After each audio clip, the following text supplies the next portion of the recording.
नमस्कार। Hobbes, Locke, Rousseau. Hobbes, Locke और Rousseau, इन तीनों ने सामाजिक समझौते का सिद्धांत दिया। किस किसने?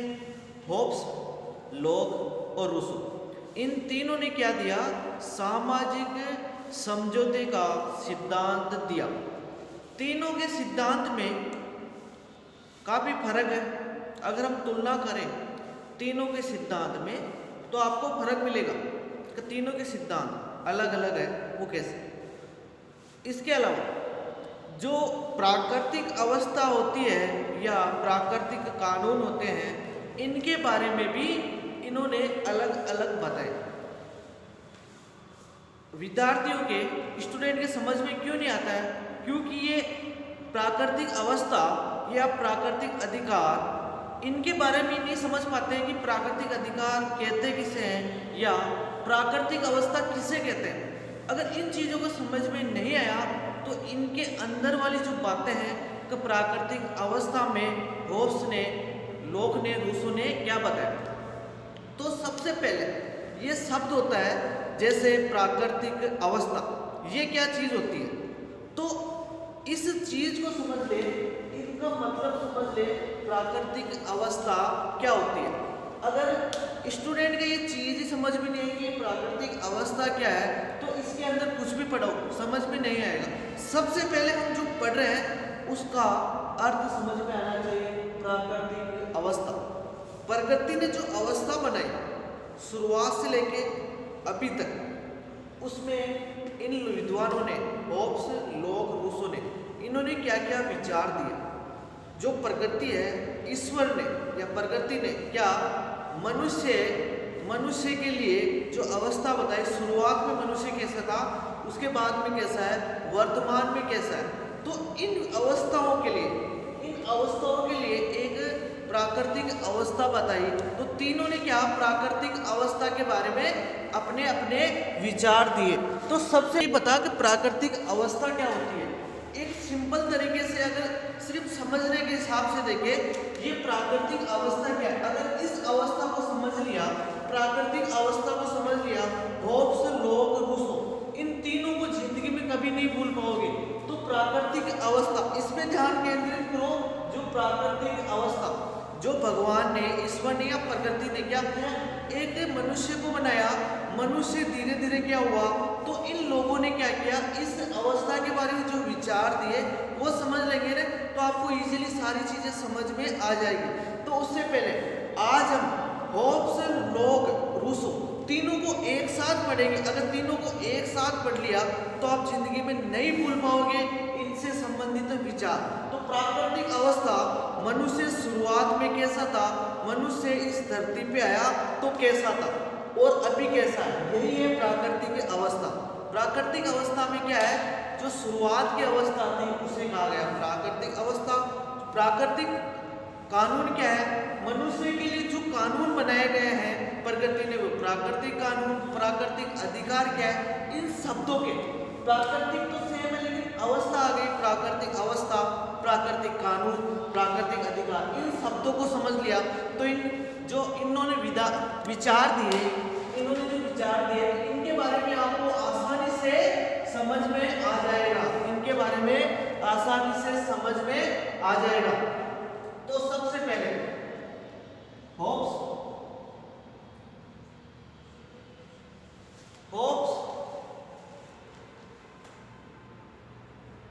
लॉक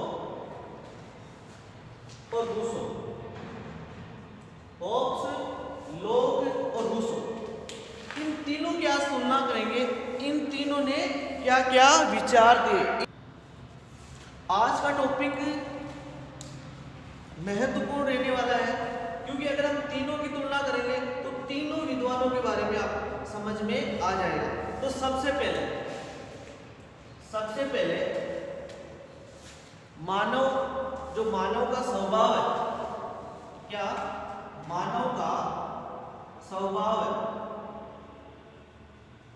मानव के स्वभाव के बारे में होब्स ने क्या बताया, लॉक ने क्या बताया, रूसो ने क्या बताया। तो जो मानव का स्वभाव है उसमें होब्स कहता है जो मानव होता है वो क्या रहता है, स्वार्थी रहता है। होब्स क्या कहता है मानव के स्वभाव के बारे में कि ये स्वार्थी रहता है। क्या रहता है, स्वार्थी रहता है, ये झगड़ालू रहता है।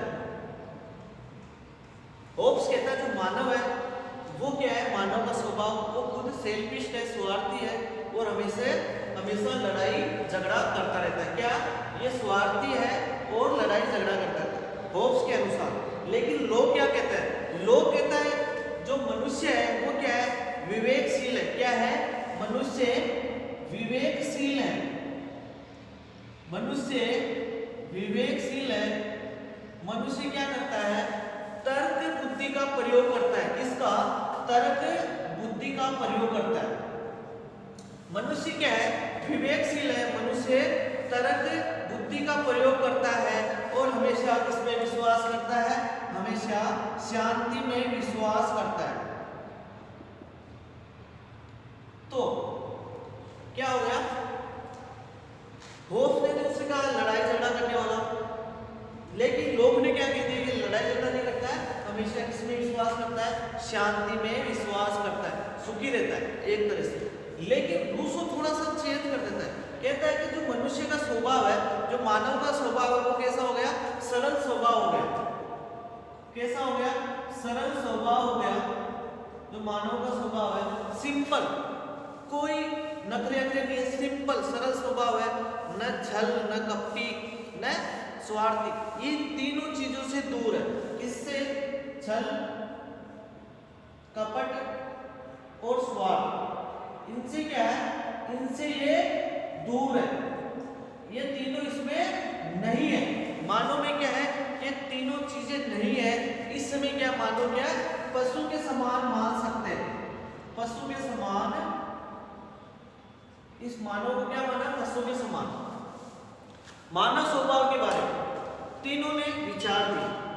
जो होब्स है उसने क्या कहा, मानव स्वार्थी है, क्या है, झगड़ा, लड़ाई झगड़ा करने वाला है। लेकिन लोग ने क्या कह दिया, लोग कह दिया कि मानव जो है वो विवेकशील है, बुद्धिमान है, तर्क बुद्धि का प्रयोग करने वाला है, लेकिन शांति में विश्वास करता है। उसके बाद रूसो कहते हैं मानव का स्वभाव सरल स्वभाव का है, पशु के समान है। क्या, न इसमें छल है, न कपट है, न स्वार्थी है। ये तीनों चीजों से दूर है। मानव इनसे कोई आसपास ही नाता नहीं है। तो मानव स्वभाव के बारे में तीनों ने जो विचार दिए वो अलग अलग है।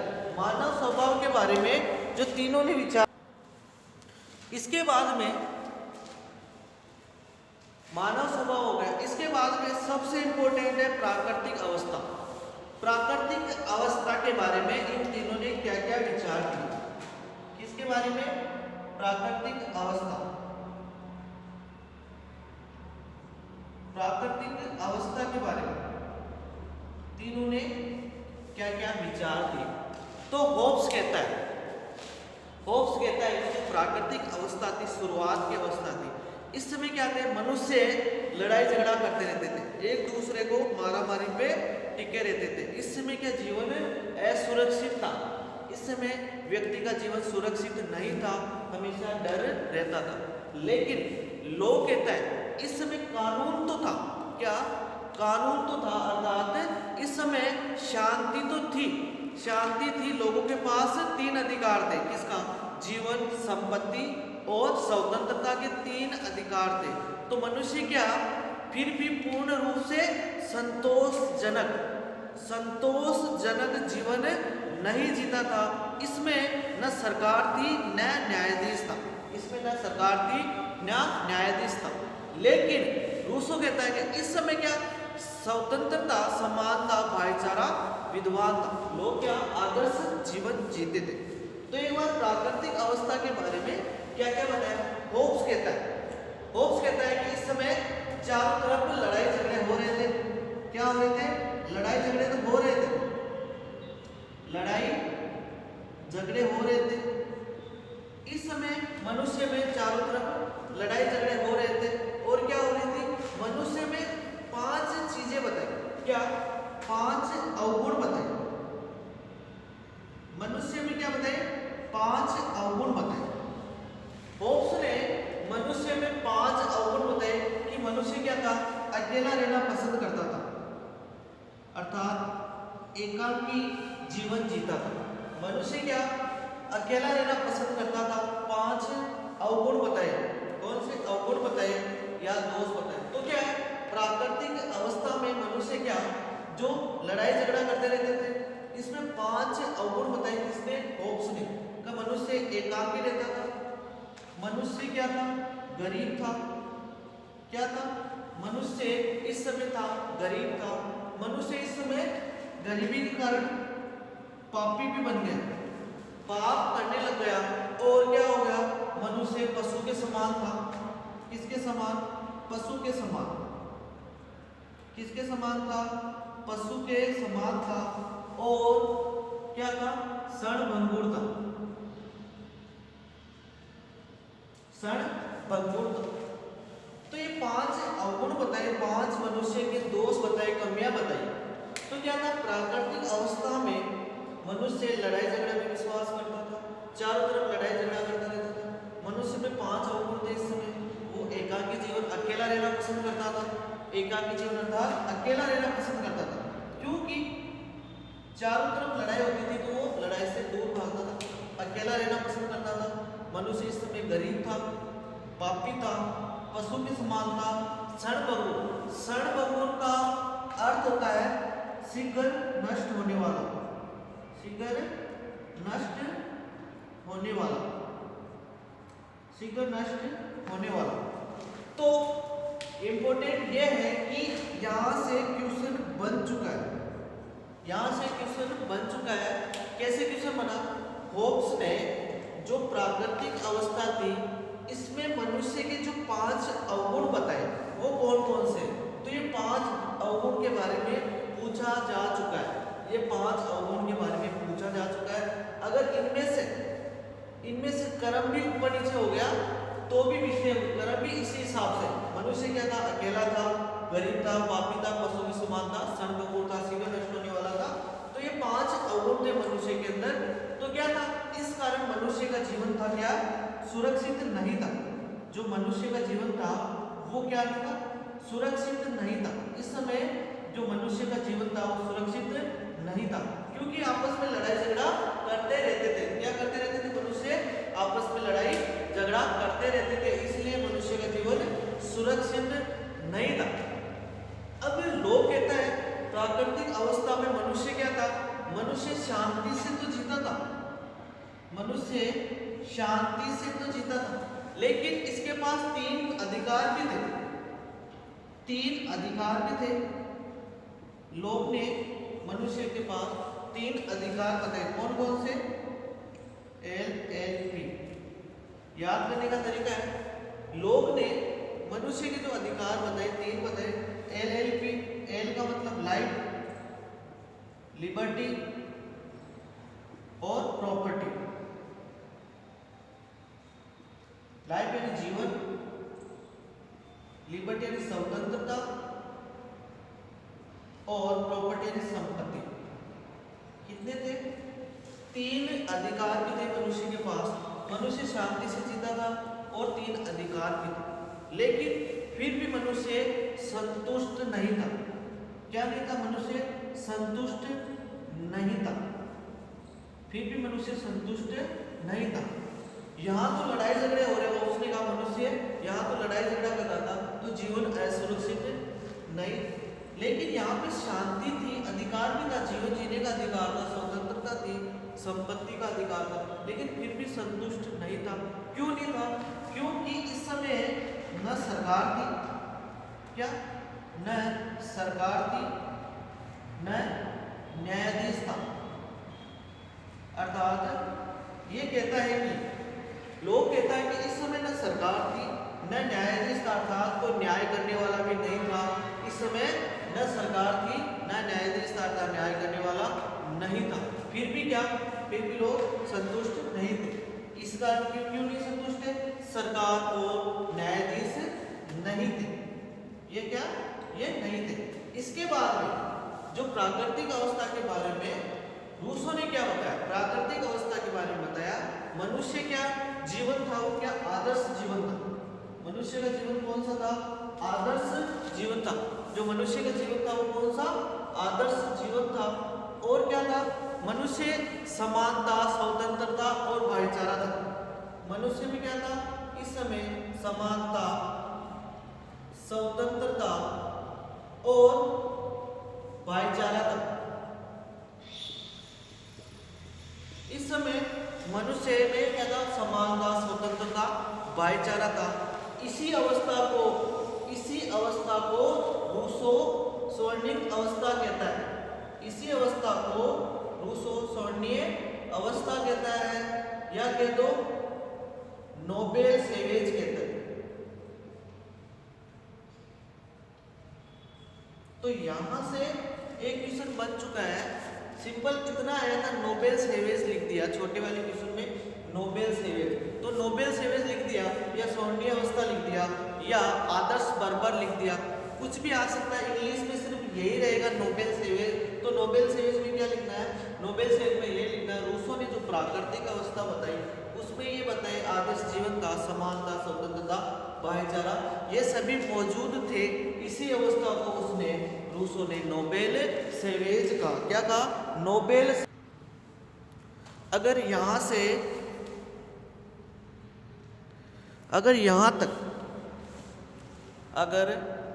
यहां तक किसी को लिखना है तो लिख लो, क्योंकि ये मैंने बहुत मेहनत करके बनाया है। तीनों की तुलना की है। तीनों की तुलना करने से ही आपको तीनों विचारक एक साथ समझ में आ जाएंगे। Hobbes, Locke, Rousseau. Hobbes, Locke, Rousseau, क्योंकि तीनों ने सामाजिक समझौते का सिद्धांत दिया, वो यहीं से निकल के आएगा। अगर ये चीजें समझ में आ गई तो यहीं से आपको निकल के आएगा सामाजिक समझौते का सिद्धांत, या सरकार की या राज्य की स्थापना कैसे भी, इनके बारे में यहीं से समझ में आएगा तीनों की तुलना। तो पहले मानव का स्वभाव किसने कैसे कैसे बताया वो देख लो। फिर प्राकृतिक अवस्था में मनुष्य कैसा था तो वो देख लो। ये तो कहता लड़ाई झगड़ा करता था, ये शांति जीवन, और ये कहता था यहाँ का जीवन आदर्श था। इसके बाद में क्या? इसके बाद में हम पढ़ेंगे प्राकृतिक कानून। प्राकृतिक कानून जिसने लिख लिया ठीक है, नहीं तो स्क्रीनशॉट भी ले सकते हो, स्क्रीनशॉट भी ले सकते हो। तो अब मानव स्वभाव के बारे में बता दिया, तीनों की तुलना कर दी मानव स्वभाव के बारे में। उसके बाद में प्राकृतिक अवस्था के बारे में तुलना कर दी, क्या? मानव स्वभाव और प्राकृतिक अवस्था। अब आएगा प्राकृतिक कानून। क्या? प्राकृतिक कानून के बारे में क्या क्या बताए, तीनों की क्या क्या विचार। प्राकृतिक कानून के बारे में तीनों के क्या क्या विचार हैं। किसके बारे में? प्राकृतिक कानून के बारे में तीनों के विचार।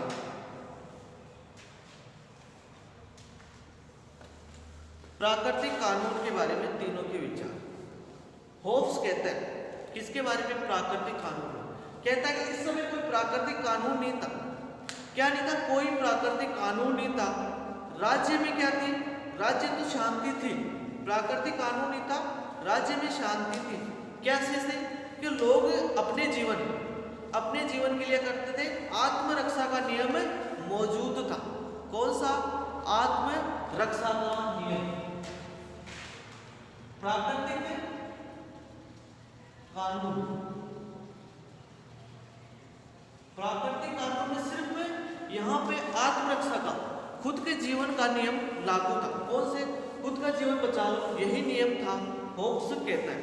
लेकिन प्राकृतिक कानून में लोग कहता है कि इस समय कानून मौजूद था, उसी के अनुसार लोग जीवन, संपत्ति या स्वतंत्रता के अधिकारों का आनंद उठाते थे। परंतु इस प्राकृतिक कानून के पीछे कोई राजा की या सम्राट की शक्ति नहीं थी। क्या नहीं थी? कोई राजा की या सम्राट की शक्ति नहीं थी। लेकिन रूसो कहता है कि इसमें भी कोई कानून नहीं था। जो प्राकृतिक कानून है इसमें भी कोई कानून नहीं था। मनुष्य क्या है? दिल से माने तो कार्य करता था, दिल का जो इच्छा करती थी, मन करता था, हृदय जो करता था उसी के हिसाब से कार्य करता था। अब इसमें होब्स कहता है कि कोई कानून नहीं। क्या? होब्स कहता है कि इसमें कोई कानून नहीं था। तीनों की तुलना कर रहे हैं। तो प्राकृतिक कानून के बारे में होब्स कहता है कि कोई कानून नहीं था, सिर्फ आत्मरक्षा। कौन सी? आत्मरक्षा या जीवन, खुद का जीवन की रक्षा का नियम था। खुद की जीवन की रक्षा का नियम था। उसके बाद में लोग कहता है कि इस समय कानून था, लेकिन लोगों के पास क्या थे? 3 अधिकार भी थे। LLP, लाइफ, लिबर्टी, प्रॉपर्टी, 3 अधिकार भी थे। लेकिन ये क्या थे?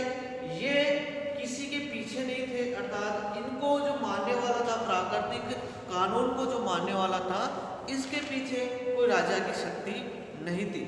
क्या नहीं थी? इसके पीछे राजा की या राज शक्ति नहीं थी, राज शक्ति नहीं थी।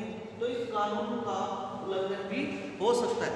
लेकिन रूसो कहता है कि इस समय भी कानून नहीं था, कानून नहीं था। रूसो कहता है कि इस समय भी कानून नहीं था।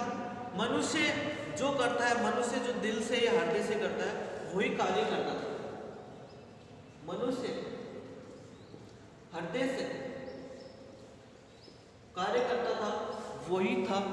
तो प्राकृतिक कानून में तीनों ने कहा था, प्राकृतिक कानून में होब्स और रूसो, प्राकृतिक कानून के बारे में होब्स और रूसो कहता है कि कानून नहीं था, इस समय कोई प्राकृतिक कानून नहीं था।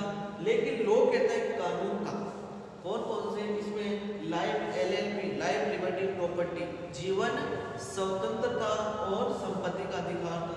लेकिन इसके पीछे कोई सम्राट या राजा की शक्ति नहीं थी, राज शक्ति नहीं थी। तो इसके बाद में पहले पढ़ा था मानव स्वभाव, उसके बाद में पढ़ी थी प्राकृतिक अवस्था, और अभी पढ़ी है प्राकृतिक कानून। अभी क्या पढ़ा?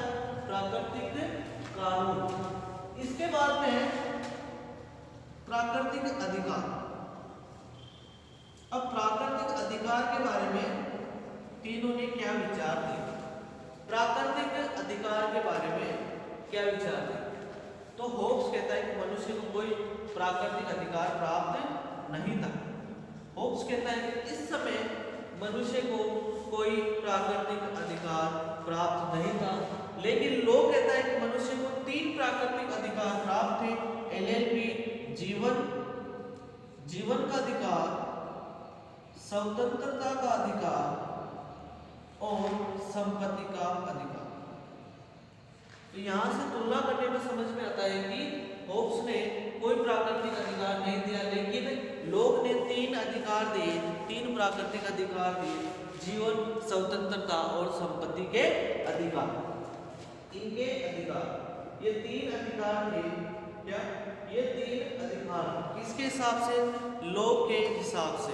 इसके बाद में रूसो कहता है कि सभी मनुष्य समान थे, स्वतंत्र थे, परंतु मनुष्य के ये अधिकार उनके अंतिम चरण के शुद्ध भावना पे निर्भर करते हैं।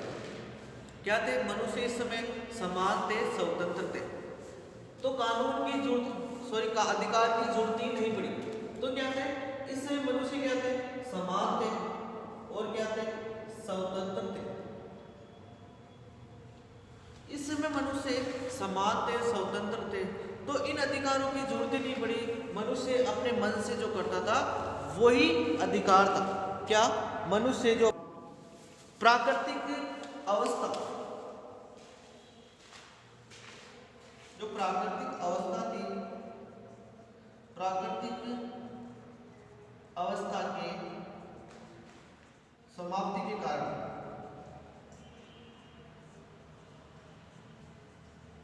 प्राकृतिक अवस्था के समाप्ति के कारण, प्राकृतिक अवस्था की समाप्ति के क्या क्या कारण थे? तो प्राकृतिक अवस्था की समाप्ति क्या कारण थे? क्या थे? तो होब्स कहता है कि इस समय क्या थे? लड़ाई झगड़ा होते थे। मनुष्य जो प्राकृतिक अवस्था थी, इस समय क्या थे? मनुष्य आपस में लड़ाई झगड़ा करते थे। मनुष्य का जीवन खतरे में था, सुरक्षित नहीं था। इसके लिए क्या किया? इन सब लड़ाई झगड़ों को छुटकारा पाने के लिए मनुष्य ने कहा इसका अंत कर दिया। क्या? इन लड़ाई झगड़ों को छुटकारा पाने के लिए मनुष्य ने अंत कर दिया, जबकि लोग कहता है कि इस समय प्राकृतिक कानून और प्राकृतिक अधिकार दोनों मौजूद थे। प्राकृतिक कानून भी था, प्राकृतिक अधिकार भी था। कौन कौन से? ये तीनों अधिकार थे। लेकिन क्या नहीं थी? इनकी रक्षा करने के लिए न सरकार थी न न्यायाधीश थे। तो इसीलिए प्राकृतिक अवस्था का अंत कर दिया। इसीलिए क्या कर दिया? प्राकृतिक अवस्था का अंत कर दिया। इसमें क्या रहता था? इसमें मनुष्य क्या लड़ाई झगड़ा करते थे। इसको होब्स ने प्राकृतिक अवस्था के समाप्त करने के क्या कारण बताए? तो इसमें बताया मनुष्य लड़ाई झगड़ा करते थे और क्या थे? मनुष्य का जीवन सुरक्षित नहीं था। मनुष्य क्या करते थे? प्राकृतिक अवस्था में लड़ाई झगड़ा करते थे, सुरक्षित नहीं था, अर्थात मनुष्य का जीवन असुरक्षित था। और इसके लिए क्या कर दिया? इसका अंत कर दिया। इसके लिए अंत कर दिया। इसमें क्या था? इसमें कहता है कि इस समय प्राकृतिक कानून और अधिकार दोनों थे, लेकिन इनकी रक्षा के लिए क्या प्राकृतिक कानून और अधिकार दोनों मौजूद थे, लेकिन इनकी रक्षा के लिए क्या नहीं था? इनकी रक्षा के लिए न सरकार थी न न्याय करने वाला न्यायाधीश था। इस समय न सरकार थी न न्याय, तो इसलिए क्या कर दिया? इसलिए इसको अंत कर दिया। इसके बाद रूसो कहता है इस समय क्या था? इस समय जनसंख्या वृद्धि हुई, मनुष्य की जनसंख्या वृद्धि हुई। रूसो कहता है कि इस समय मनुष्य की जनसंख्या वृद्धि हुई। जो लोग थे हल का आविष्कार कर लिया था और क्या कर लिया? निजी संपत्ति का उद्भव कर लिया, अर्थात असमानता का कारण हुआ। लोग दास बन गए, स्वामी बन गए। स्वामी बनने के बाद लोग दास भी बने। इस समय क्या था? इस समय लोग सभ्यता और विज्ञान ने क्या कर लिया? प्रगति कर ली या विकास कर लिया। सभ्यता और विज्ञान ने प्रगति कर, इससे क्या हुआ? मनुष्य आपस में झगड़ने लग गए। इनके विकास से जनसंख्या बढ़ी, इससे क्या हो गया? आपस में झगड़ने लग गए।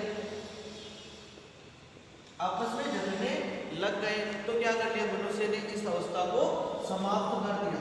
क्या कर दिया? समाप्त कर दिया।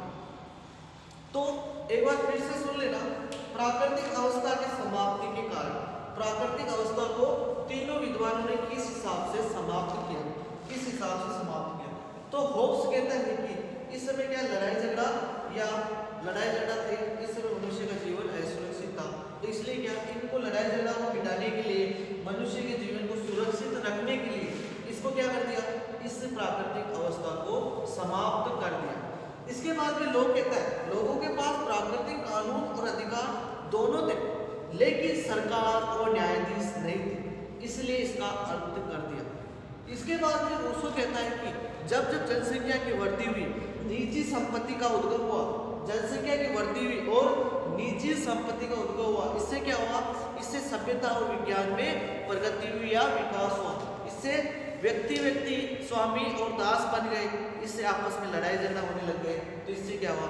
इसको प्राकृतिक अवस्था को समाप्त कर दिया। इस प्राकृतिक अवस्था को समाप्त कर दिया।